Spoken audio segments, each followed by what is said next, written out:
The moment I stepped into the airport, I knew something felt off. Maybe it was the way the fluorescent lights buzzed a little too loudly, or how the air carried a strange tension, like a storm waiting to break. I pulled my hat lower over my face, adjusted my sunglasses, but I could still feel the weight of a dozen glances in my direction. It wasn't unusual. Being recognized was just part of life, but this was different. These weren't the looks of admiration or curiosity. These were sharp, observant, cautious. I shrugged it off and walked toward security, rolling my carry-on beside me. The line was shorter than I expected for an international flight. I glanced at my phone, still time before boarding. Everything was fine. At least, that's what I thought.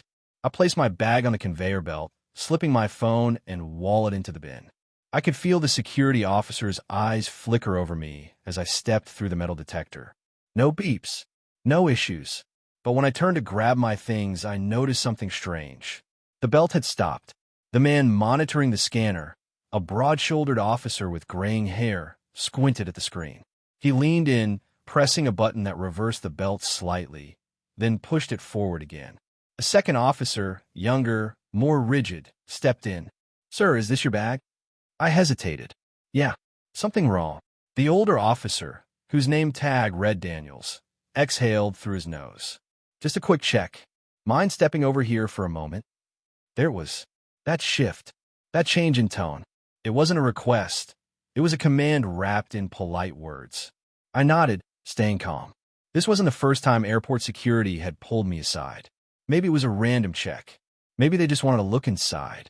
But as I followed them to a side table, I noticed the way the younger officer's hand hovered near his belt, just inches from his radio. Daniels unzipped my bag slowly, carefully, like he was expecting something inside to jump out. He rifled through my clothes, shaking out a scarf, checking the lining of my jacket. Normal protocol. But then he stopped. His fingers brushed against something near the bottom of the bag. Something small. Something hard. His expression changed. He glanced up at me, then back at the younger officer. Without a word, the younger one turned and murmured something into his radio. I frowned. "Is there a problem?" Daniels didn't answer right away. He reached in, pulling out a small wooden box. It was old, the edges worn smooth by time and touch. "This yours?" he asked. I felt my chest tighten slightly. "Yeah, it is." "What's inside?" I hesitated. Not because I didn't know, but because I didn't like the way he was looking at it. "Just some personal things." Daniels turned the box over in his hands, his thumb brushing over the metal latch. It wasn't locked, but it had been years since I'd opened it. The younger officer returned. Two more security guards stood a few feet away now, watching. Daniels glanced at them, then back at me. "We're going to need to take a look inside." The air suddenly felt too thick. My heart pounded, not in fear, but in something else. A feeling I couldn't quite place. "Go ahead," I said, forcing my voice to stay even. Daniels flicked the latch open. The box let out a soft creak as he lifted the lid. And then his eyes widened. Daniels didn't say anything at first. His hands hovered over the open box, his eyes locked onto whatever was inside. The younger officer, who had been standing just behind him, leaned in slightly, his brow furrowing. Neither of them moved. Neither of them spoke. The silence stretched too long. My pulse drummed in my ears. It was just a box. Just some personal things. So why were they looking at it like that? Daniels finally cleared his throat, shifting his stance. His fingers brushed over the contents, careful, deliberate, like he was afraid of disturbing whatever lay inside. I took a slow breath, keeping my voice steady.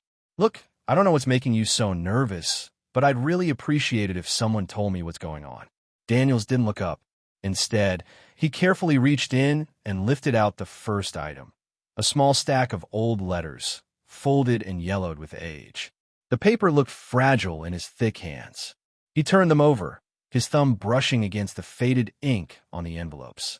"These are yours?" he asked. I nodded. "They belong to my mother." Daniels exchanged a glance with the younger officer, who now seemed less rigid, almost unsure. The letters weren't dangerous. They weren't illegal. They were just letters. The older officer set them aside, his movements slower now, more thoughtful. Then he reached back into the box. The next thing he pulled out was a rusted locket, its chain tangled and knotted. He held it up, letting it dangle for a moment before placing it next to the letters. His face gave away nothing. I exhaled, running a hand through my hair. Look, man, I don't know what you were expecting, but Daniels reached in one last time. And then he stopped. His whole body tensed just for a second. His fingers curled around something small, something hidden beneath the other items. I didn't realize I was holding my breath until he lifted it into the light. A handkerchief. Not just any handkerchief. It was old, like the letters, but the white fabric was stained deep red. A dried stain would have been one thing. But this wasn't dried. The cloth was still damp.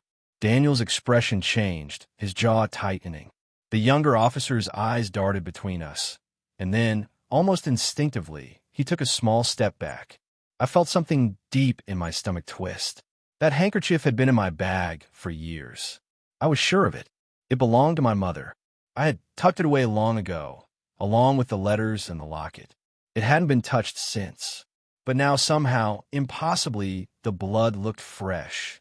Daniels slowly lowered it onto the table, his fingers lingering over the fabric before pulling away. His gaze locked onto mine, searching for something in my expression. When was the last time you opened this box? His voice was quieter now, more controlled. I swallowed hard. It's been years. A beat of silence. Then, the younger officer leaned in toward Daniels, lowering his voice. I couldn't hear what he was saying, but I saw the way Daniels' face hardened in response. Whatever he had just heard, it wasn't good. Daniels straightened up, looking at me like he was seeing me for the first time. Sir, he said carefully, we need to run some tests on this. I stared at the handkerchief, my mind racing. This didn't make sense. I looked up at Daniels. What kind of tests? Daniels didn't answer right away. He just nodded to the younger officer, who reached for his radio again. Something was very.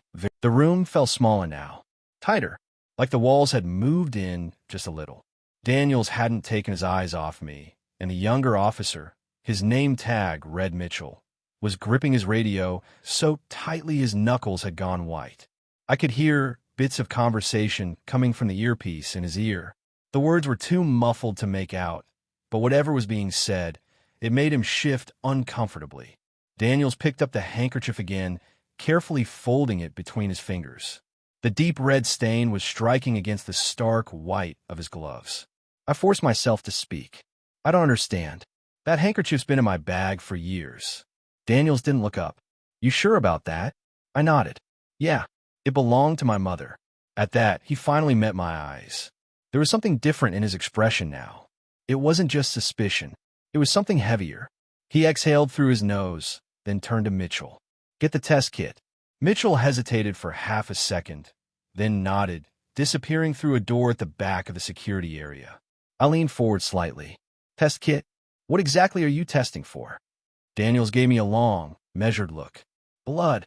A chill ran through me. I told you, it's my mother's. She passed years ago. Daniels nodded slowly, but his grip on the handkerchief tightened. And yet, he said, tilting it slightly so the damp fabric caught the light, this looks fresh. I opened my mouth, but no words came out. Because he was right. Mitchell returned, carrying a small plastic kit. He set it down on the table and unzipped it, revealing a row of tiny bottles, swabs, and test strips. Daniels unfolded the handkerchief again, then carefully pressed a swab against the stained fabric. It soaked in immediately. The room was so quiet I could hear my own heartbeat. Mitchell took the swab and placed it onto a small white strip. Seconds passed. Then the strip darkened. Daniel's expression didn't change, but the way his jaw tightened told me everything. Mitchell's throat bobbed as he swallowed. It's real blood. Daniels didn't take his eyes off the strip. He gave a small nod. Run the secondary test. Mitchell hesitated. You think? Run it. Mitchell nodded, reaching for another bottle in the kit. He twisted the cap off, then carefully dropped a few clear droplets onto the strip. We all watched. Nothing happened. Then, slowly, the strip changed color again. Daniel straightened, his face unreadable. He turned toward me, his voice steady. Sir, this blood isn't human. I felt my stomach drop. I stared at the handkerchief, the once familiar fabric now looking completely foreign. I couldn't think, couldn't move. That's not possible. I said quietly. Daniel studied me carefully. You sure about that? I swallowed. I don't know what's going on, but I swear to you, that handkerchief has been in my bag for years. No one's touched it. No one. Daniels didn't say anything right away. He just exchanged another glance with Mitchell. Finally, he spoke. Sir, until we figure out exactly what's going on here, we can't let you board that plane. Everything inside me froze. People were staring now. Other passengers, security officers, airline staff. Whispers rippled through the crowd. Cameras subtly lifted. I felt the weight of 100 eyes on me. I wasn't going anywhere. The air around me felt thick, like I was standing underwater. Daniels still had the handkerchief in his gloved hands, turning it slightly as if the fabric itself might tell him what he needed to know. Mitchell wasn't looking at me anymore. His eyes were on the test strip, as if he couldn't believe what he'd just seen. I needed to say something, anything, but my throat was dry. Daniels finally broke the silence. Sir, I need you to think carefully. Has anyone had access to this box? Anyone at all? I shook my head, my voice rough when it finally came out. No, it's been in my bag. I packed it myself. Mitchell shifted slightly. And you're saying this handkerchief belonged to your mother? I nodded. Yes. She used to carry it everywhere. Daniel's expression didn't change. And yet, this blood, it's fresh. Something about the way he said it made my stomach tighten. I clenched my hands, trying to focus. Look, I don't know what's happening here, but I swear to you, that's impossible. That handkerchief has been in my bag for years. The blood should be dry by now. Daniels watched me carefully, then glanced down at the fabric again. It was still damp. It didn't make sense. Mitchell finally spoke. What kind of animal blood is this? Daniels didn't answer right away. He tapped his fingers against the table, considering. I don't know yet, he admitted, but we're going to find out. He turned to another officer standing nearby. Get a forensic team down here. Now. The officer nodded and walked off quickly. My heart was hammering now. Forensic team? I repeated. You're acting like this is a crime scene. Daniels exhaled, finally setting the handkerchief down. We're not jumping to conclusions. But a piece of evidence just showed up in her luggage that doesn't add up. Blood that should be old but isn't. From an animal, but we don't know what kind. He crossed his arms. You see why that's a problem? I swallowed hard. I do, but I don't have an answer for you. Daniel studied me again, his face unreadable. Let's talk about your mother. When was the last time she had this handkerchief? I hesitated. The memory was sharp, even after all these years. She was holding when she passed. I said quietly. Mitchell glanced at me now, his face unreadable. Daniels nodded. And where was that? I took a deep breath. At home. She wasn't alone. I was with her. Daniels tapped his fingers against the table again. And the blood? My mouth felt dry. It wasn't hers. Mitchell's brows furrowed. Then whose was it? I exhaled slowly. Her dog's. Daniels and Mitchell exchanged a glance. I kept my voice even, forcing myself to stay calm. His name was Oscar. He was old. Got sick fast. The vet said there was nothing we could do. He passed that night. I looked at the handkerchief, my chest tightening. She was holding him when he went. She wouldn't let go, not even after. His blood was on her hands, on the handkerchief. I closed my eyes for a second. After she passed, I kept it, just as a piece of her. Daniels listened without interrupting. When I finished, he was quiet for a long time. Finally, he spoke. If that's true, then there's no way this blood should still be fresh. I looked down at the handkerchief again. It should have been dry, faded. Time should have taken its toll. But somehow impossibly it hadn't. And for the first time, I wasn't just confused. I was afraid. Daniel's eyes never left me. His fingers rested against the table, the blood-stained handkerchief still between us like a quiet threat. The airport around us buzzed with the hum of voices, luggage rolling across the floor, announcements echoing over the intercom. But here in this moment, it felt like the world had shrunk down to just me, him, and the impossible thing in front of us. Mitchell cleared his throat. Mr. Depp, let's go over this one more time. His voice was careful, but there was something underneath it. Doubt, suspicion, maybe even concern. You're telling us this blood has been on that fabric for years? Yes. My voice was steady, but I could feel the weight of the room pressing against my chest. And that it belonged to your mother's dog? I nodded. Oscar. He died in her arms. The blood got on the handkerchief, and she never let it go. Mitchell glanced at Daniels. The older officer sighed, rubbing his forehead before looking at me again. Here's the problem, sir, he said, his voice quieter now, almost tired. That blood isn't years old. And it's not just not dry, it's fresh. He let the words settle before adding, as if whatever bled on it only did so recently. I shook my head. That's not possible. Daniels didn't respond right away. He picked up the cloth again, holding it carefully between his fingers. Let me ask you something, Mr. Depp. He looked me in the eye. When was the last time you actually touched this handkerchief? I opened my mouth, then hesitated. My mind raced back, through all the times I'd packed, unpacked, moved bags from one place to another. But had I ever actually taken a box out? Opened it? Held it? My stomach twisted. I don't know, I admitted. Mitchell exhaled, his hand tightening around the edge of the table. Sir, do you understand how that sounds? I know how it sounds. I snapped, frustration creeping in. But I'm telling you the truth. I haven't touched that thing in years. Daniels was still watching me, calculating. But someone has. The words landed like a weight in my chest. Mitchell leaned in slightly. Mr. Depp, is there anyone at all, who could have had access to your bag? No, I said immediately. But then I thought about it. The hotel staff, assistants, people who handle my luggage before it got here. The bag had been with me, but had it always been just me? Daniel sat back, folding his arms. We need to consider the possibility that this blood is recent. And if that's the case, someone put it there. A sharp, cold realization crawled on my spine. Mitchell wasn't done. And if someone put it there, he continued, his voice careful, the question becomes why. I felt my breath hitch. Daniel's expression darkened. And then, almost as if on cue, another officer hurried over. He whispered something into Daniel's ear, too quiet for me to hear. Daniel's face hardened. He nodded, then turned back to me. Sir, he said, standing up straight, we need you to come with us. Everything inside me went cold. Wait, I said, shaking my head. Come with you where? Daniels motioned for another officer to step closer. We have some questions that need answers. And right now, we can't let you leave this airport. Mitchell's eyes softened just slightly, like he wasn't sure about this. But Daniels? His face was set. This wasn't a request. And for the first time since this started, I realized what was happening. They didn't just think I was a witness. They thought I was a suspect. The walls of the airport interrogation room were bare, gray, and too close together. The air was thick with silence, broken only by the steady ticking of a clock on the wall.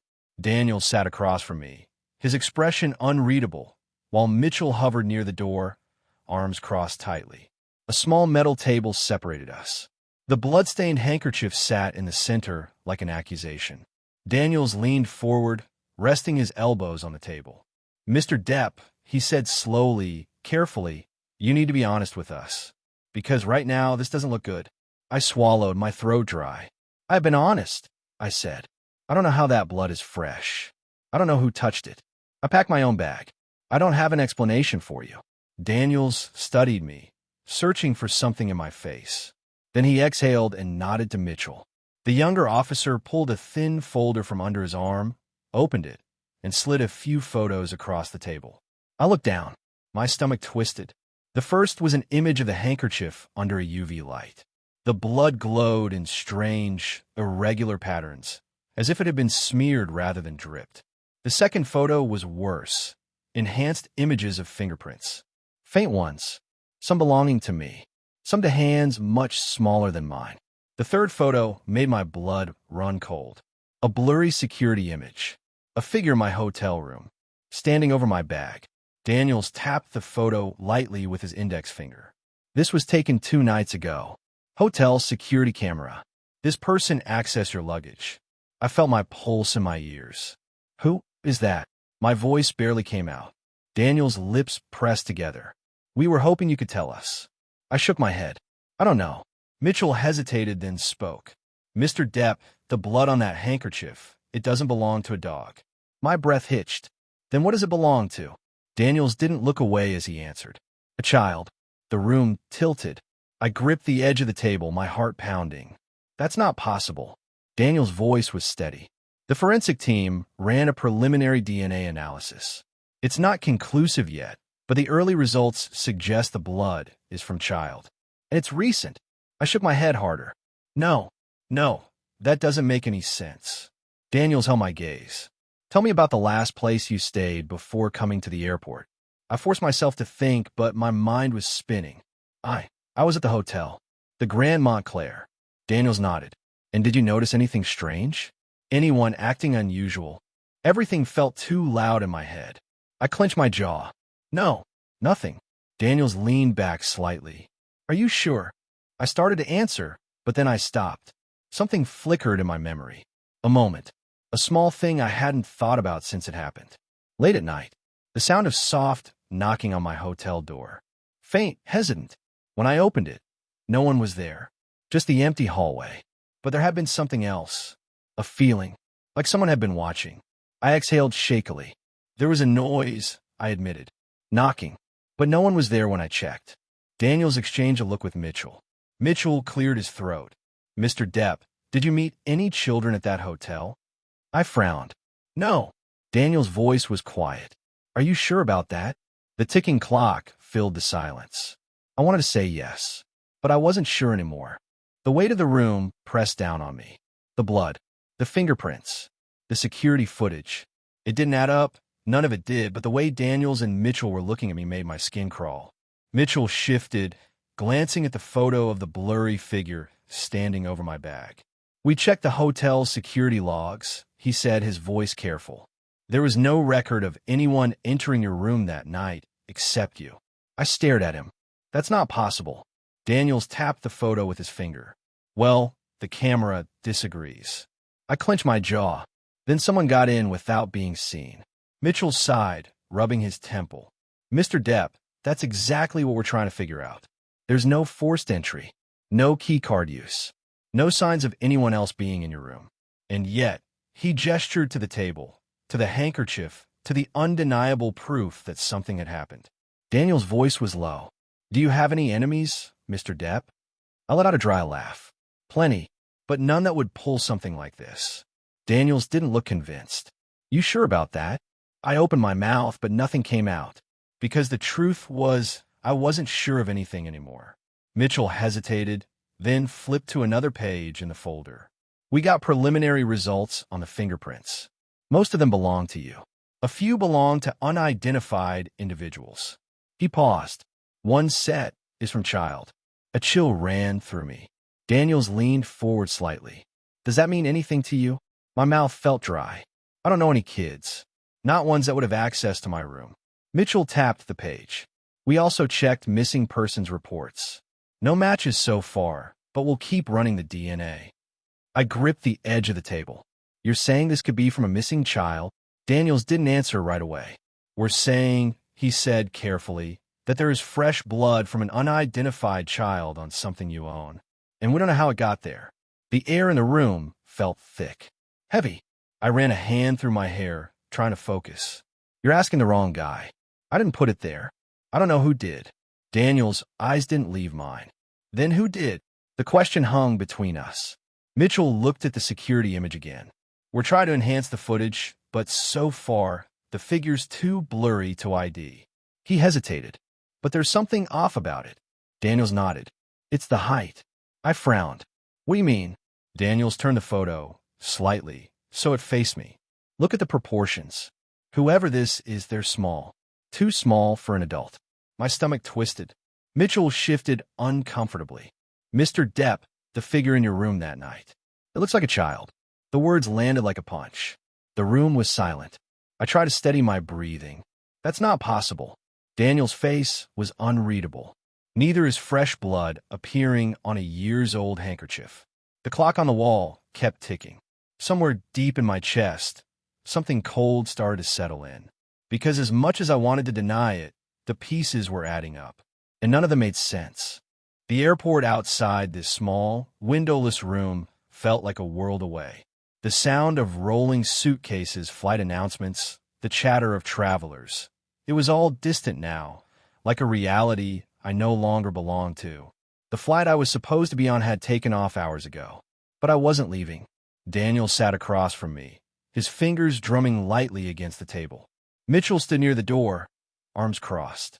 Neither of them had spoken for a while. The weight of their silence pressed down on me like an anchor. Finally, Daniels exhaled. "We just got confirmation on the DNA." I held my breath. Mitchell stepped forward, placing a thin folder onto the table. "It belongs to a child who was reported missing 10 years ago." I felt my body go still. Daniels leaned in slightly. "Her name was Evelyn Carter. She disappeared from her home when she was 6 years old. No forced entry. No witnesses. Just gone." My heart pounded. "And you're saying her blood was on my handkerchief?" Daniels didn't blink. "Yes." The air seemed to be sucked from the room. I shook my head, gripping the sides of my chair. "That's impossible." Mitchell's face was grim. "That's what we thought, too. But the DNA is a match." I tried to steady my breathing. "But I don't know this girl. I've never even heard of her." Daniel studied me, his expression unreadable. "Then how do you explain this?" I opened my mouth, then stopped. Because I couldn't. I thought back to every moment leading up to this. The security footage of the small figure in my room. The fresh blood on a handkerchief that should have been dry for years. The soft knocking on my hotel door in the middle of the night. A sick feeling curled in my stomach. Daniel's voice was quiet. "Mr. Depp, do you believe in ghosts?" The question caught me off guard. My eyes snapped up to meet his. Mitchell shifted, looking uncomfortable. "Look, we're not saying..." But Daniels cut him off. "I'm not saying anything. I'm just asking what he believes." I swallowed hard, my pulse roaring in my ears. I had spent my life in a world where truth and fiction blurred, playing characters, telling stories. But this wasn't a movie. It wasn't a script. And yet, nothing about this felt real. I looked down at the handkerchief on the table. The blood was still red, still fresh, like it was waiting to be noticed. A cold shiver ran through me. Mitchell cleared his throat. "We have to investigate further. There's still a lot we don't understand." Daniels nodded. "But one thing is clear." I looked up at him. He held my gaze. "You're not going anywhere." The departure board outside kept flipping to new flights, new destinations. But my name wasn't on any of them. Thank you for listening to another exciting story from VIP Vault. If you have enjoyed listening to this story, check out our videos here.